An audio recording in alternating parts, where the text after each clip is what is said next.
So it looks like everyone's favorite quarterback, Deshaun Watson, will be returning to the Browns in the 2025 season. The Cleveland Browns just restructured Deshaun Watson's contract for dead salary cap purposes. Basically, they wanted to adjust the contract that will allow the Browns to spread the dead cap hit over the next 2 years instead of taking it all in 2027. Because hypothetically, if they did take it all in 2027, they would probably have to cut some guys, and I don't even know if they could sign rookie contracts. I don't even know how it would play out if they didn't restructure this, but all I know is it would have been the worst cap situation in NFL history. It already is one of the worst cap situations in NFL history, but I guess they're making it a little bit better than what it was. And the reason why everyone is essentially confirming that he is returning, because in order to spread the dead cap hit over the next 2 years, he has to stay with the team through the 2026 year. So Deshaun Watson isn't going to go anywhere anytime soon, unfortunately, and he has 2 more years left on a 5-year, $230 million contract. And as of today, the Browns still owe him $92 million in fully guaranteed money over the next 2 years. Absolutely insane. I can't even fathom everything that I just read right now, and just see the numbers in text is just insane. I'd say definitely the worst contract in NFL history. Russell Wilson was in the conversation of that, but the fact that the Broncos moved off of him and the fact that they're a playoff team this year shows that it wasn't the worst contract in NFL history. The fact that the Browns can't move off of this guy for another 2 years is just mind-boggling, man. It's really sad. And at the same time, it's kind of karma in a way. You know, you sign a bad guy to one of the richest fully guaranteed contracts in NFL history. I feel like it is karma. You let me know if you agree with me, but it just sucks how they can't really reboot this roster. I really feel bad for Browns fans, and I really feel bad for Kevin Stefanski. You know, he seems like a really competent coach. He took the Browns to the playoffs for the first time in 20 years or something? I don't know how long the drought was, but you know what he did with Baker back in the day 4 years ago, taking the Browns to the playoffs and winning against their long division rival, the Steelers, on the road, was just impressive stuff. And they really took that whole team for granted, man. Like, just imagine hypothetically if they kept Baker Mayfield with Kevin Stefanski. I feel like this team would be easily a playoff team right now, man. Easily, it would at least be a playoff bubble team in the AFC right now. So, sad stuff. Really, really sad stuff all around. And you know, going forward for that quarterback room and what the Browns do via the draft and just all of that, it's just an awkward vibe for your team, your city, your locker room. Like, first off, the fan base in Cleveland. Like, if this dude starts, if people see him on the street in Cleveland, I'd be pissed at him. If I was a Browns fan, I would, not I wouldn't feel happy if I saw him on the street, and I definitely wouldn't cheer for him if he was taking another snap for the Browns. So automatically, like, it's a weird vibe when they're playing in Cleveland when Deshaun is on the field. And as a locker room, you could feel that tension, that awkwardness too. Like, everyone knows how much he's making, how much the Browns are paying him. Imagine if you're a guy like Nick Chubb, or you're a rookie and you're balling and you're not getting paid at your actual worth. I'd be kind of pissed at Deshaun Watson too. It's human nature to a certain extent.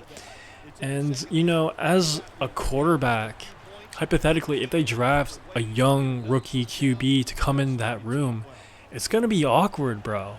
It's going to be awkward. Like, not only, like, is he essentially robbing the Browns and it's just like an awkward vibe, but you can't tell me that Deshaun Watson is a true leader in that locker room. You can't tell me that Deshaun Watson is the most popular, most liked guy in that locker room.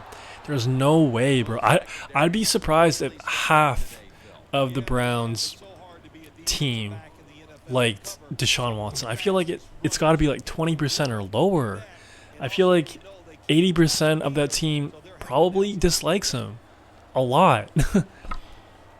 So yeah, man, tough times for Cleveland, tough times for the Browns, and they're essentially in purgatory until he is off the team, because I just don't know how you can be a successful franchise, a successful team with this sort of cancer on your franchise, on your roster. I believe in Kevin Stefanski, I do, but they still need a quarterback, and it's a quarterback league. DTR isn't the answer. Jameis Winston isn't the answer. They're going to need to draft a guy, and like I just mentioned, it's going to be an awkward kind of spot for the rookie QB to come in. I know he has Jerry Jeudy, Njoku, Nick Chubb just broke his foot, so his career is definitely winding down. It's just not a great landing spot. It's not a great destination, so all I gotta say is good luck, Cleveland, and hopefully the owners, Haslam, sells the team sometime soon. I know that's probably not realistic, but one can hope, one can pray, and I really don't see any light at the end of the tunnel anytime soon for this team. Honestly, if I'm Kevin Stefanski, I'm pulling a Bill Belichick and taking a napkin and just writing "I resign" at the end of the year. I think he's a good coach. I think he's a good coach, and I think he should go somewhere else. Like, put Kevin Stefanski on the Bears. Put Kevin Stefanski with the New York Jets or the Raiders. I mean, I feel like that would be a pretty good hire, and there's going to be a lot of openings this year for head coaching positions. So, I don't know what his contract is with the Browns. I'm not sure if he's getting paid top tier money, but, and like, I know he has a family too, so he doesn't really want to move, but like, bro, like, I'd highly consider it. If I was in his corner, I would definitely throw the idea out there and see where he's at, but you let me know if you agree with me. If you were Stefanski, would you consider resigning from this team? I don't think it's a bad play. I really don't think it's a bad play. Dude is just getting wasted up there in Cleveland. And yeah, man, you guys let me know what you think about this contract. Do you agree with me that this is the worst contract in NFL history? Do you agree with me that Kevin Stefanski should resign? And do you think the Browns will ever get out of this purgatory? And by the way, I almost forgot, Myles Garrett kind of alluded to requesting a trade a week ago. So, I mean, I feel like the night is darkest just before the dawn, and we're not even close to getting to the darkest hour in Cleveland just yet. So, brace for impact, Cleveland Browns fans. I feel for you, and, you know, at the end of the day, karma's karma. So, if you made this far, please subscribe. It'd help out your boy a ton. That's all I got for right now. Peace. It shows everybody that you can run it when you want to, and also it opens up so many other things for your offense. And Alonso in on the tackle. The Jets offense, they know it's more than just about their defense. The offense did a good job that time picking up the first down. That's what you want to do. You got a small lead in the second half.